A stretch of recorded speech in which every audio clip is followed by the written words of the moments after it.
Malitel vous donne l'heure. Il est 13h. Radio Clédou, le journal avec Sotelma Malitel.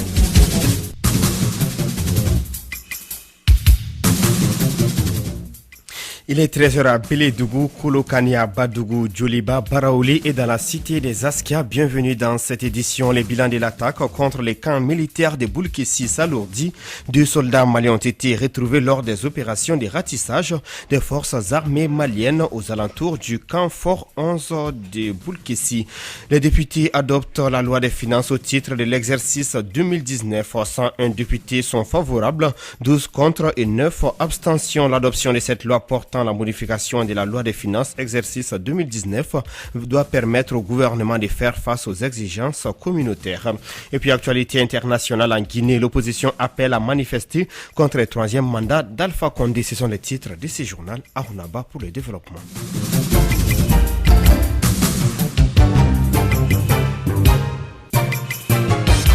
Merci de choisir les réseaux Clédou pour vous informer. Je vous l'annonçais tantôt, les bilans de l'attaque contre les camps militaires de Boulkessi passe à 40 soldats tués. Ces 2 soldats maliens ont été retrouvés lors des opérations de ratissage des forces armées maliennes aux alentours du camp. Kassim Traoré nous en parle. Camp Fort 11 de Boulkessi, dans les ratissages de son périmètre immédiat, hier, les corps de 2 soldats maliens morts ont été découverts, ce qui porte à 40 le nombre de militaires tués. Ils ont été inhumés sur place. Avant ce ratissage de la force spéciale, la libération du camp de Boulkessi a été possible grâce à une coordination des efforts entre les FAMA et les forces étrangères. Général Abdraman Babi, chef d'état-major général adjoint de l'armée de terre. Et dire que dans le cadre de notre action de lutte contre le terrorisme, les forces armées maliennes, l'opération Barkhane et la force conjointe du G5 Sahel, nous allons continuer à travailler ensemble pour effectivement neutraliser les groupes terroristes sur le territoire. Et les opérations vont se poursuivre dans le cadre de l'opération Dambé pour rechercher les ennemis par rapport à des endroits d'intérêt qui sont déjà identifiés et qui sont en cours. Les opérations continuent. L'armée malienne a l'intention de rester à Boulkessi et faire tout pour mettre en place les moyens humains et matériels nécessaires. Il est à signaler que les FAMA ont essuyé leur plus grande perte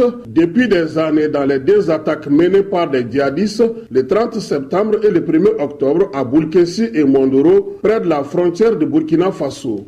Merci Traoré Kassim. Dans un communiqué publié ce lundi 7 octobre 2019, le groupe terroriste Jama'at Nusra al-Islam wal Muslimin Jinim revendique les attaques contre les camps du G5 Sahel de Boulkessi et contre les camps de la garde nationale à Mondoro. Dans les documents diffusés par l'agence Menastrum, Jinim affirme avoir tué 85 soldats et capturé 2 autres soldats, y compris le commandant du camp. La Fédération nationale des associations pour la décentralisation soutient les forces armées du Mali et les institutions de la République. C'est ce qui ressort de leur assemblée générale d'information qui s'est tenue le week-end dernier à Bamako. Aman Touré dit Serpent est le président de cette fédération. Tant qu'on ne se donne pas la main, personne ne viendra nous aider au Mali. Nous voyons tout ce qui se passe. Tant qu'il n'y a pas de paix, la fédération ne pourra pas aller à l'intérieur du pays. C'est seule la cohésion sociale qui peut nous amener en avant. Et à cela, je demande à tous les Maliens d'accepter de venir pour qu'on se donne la main. Nous avons 3845 associations, dont les 90%, c'est les associations féminines. Voilà pourquoi le thème femmes et cohésion sociale, la fédération va le créer. On va faire des ateliers par rapport à ça sur tout le territoire national. Nous allons demander à la société civile maintenant de contribuer vraiment à faire relever l'armée malienne. Si nous dormons chez nous aujourd'hui parce qu'il y a l'armée derrière nous, personne ne doit rester à la maison pour ne pas faire quelque chose. Ensemble, que chacun se donne la main pour soutenir notre armée. Nous allons sillonner tout le Mali parce que tant que nous ne soutenons pas l'autorité, on n'ira nulle part. Et ce ne peut pas. Il faut que le peuple les accompagne pour qu'on ait cette paix sur notre territoire. C'est la seule alternative pour la fédération. À l'instant, Serpent de son vrai nom, Aman Touré, le président de la Fédération nationale des associations pour la décentralisation. Un dialogue national qui se veut inclusif se prépare au Mali. La phase décentralisée de cet exercice a commencé hier lundi 7 octobre dans les communes, mais des partis politiques dont les principales partis de l'opposition refusent de participer aux travaux, estimant que ce débat n'est pas inclusif. La gouvernance, la sécurité, le projet de révision constitutionnelle constitutionnelle ou encore l'accord de paix d'Alger sont au programme des débats, mais pour plusieurs partis politiques maliens de l'opposition, il ne s'agit pas d'un vrai dialogue. Vous écoutez Radio Clédou sur l'ensemble de son réseau, notamment sur les www.info-mali.com.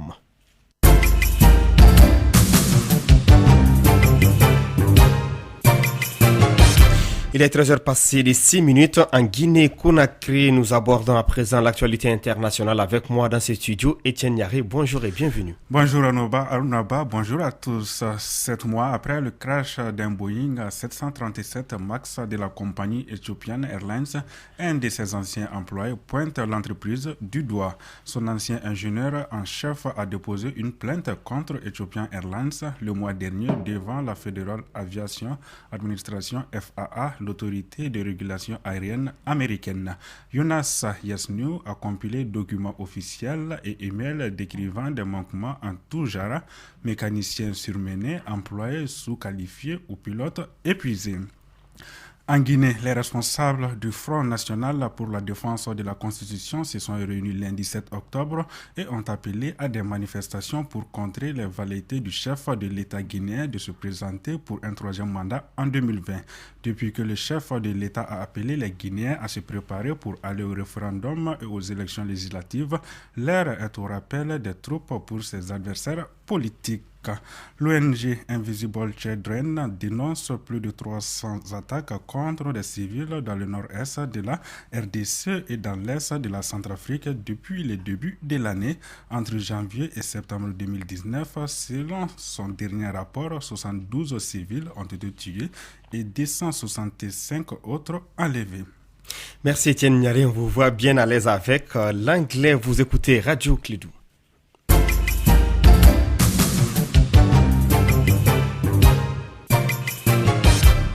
Ici au Mali, c'est avec 101 voix pour, 12 contre et 9 abstentions que les députés ont adopté la loi portant modification de la loi des finances de l'exercice 2019. L'adoption de cette loi permettra de prendre en compte l'augmentation des recettes budgétaires, la diminution nette des ressources des trésoreries nouvelles et la réduction des dépenses budgétaires. Cette loi a été défendue par Madame le ministre du Budget, Barry Awassila. Nous l'écoutons.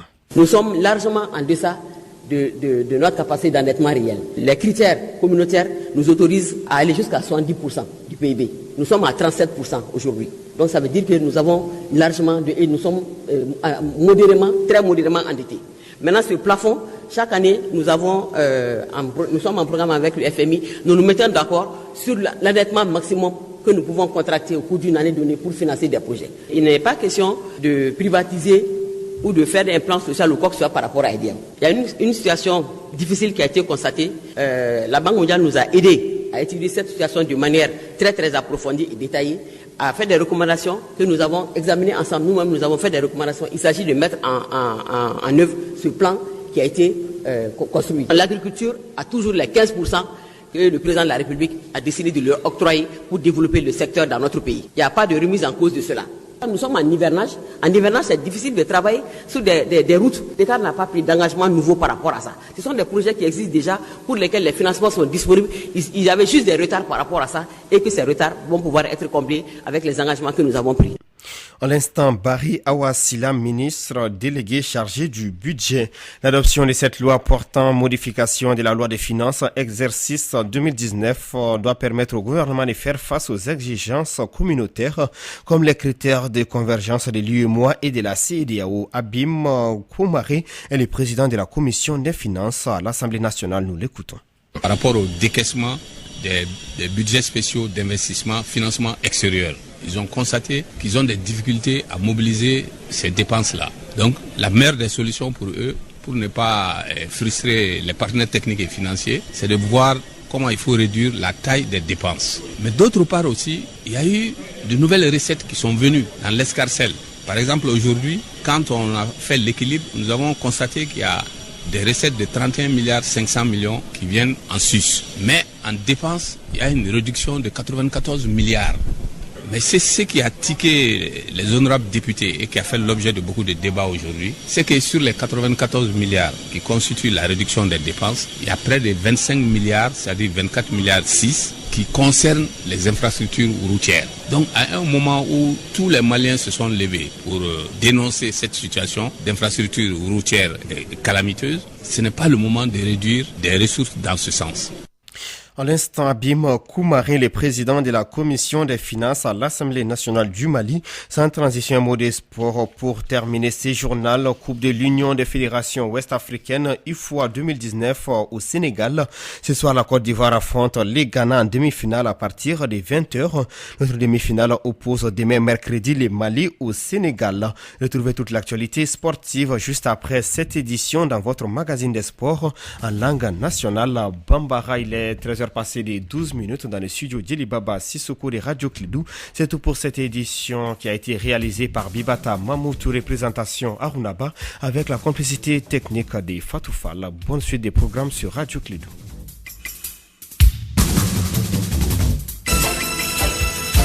Radio Klidou, le journal avec Sotelma Malitel.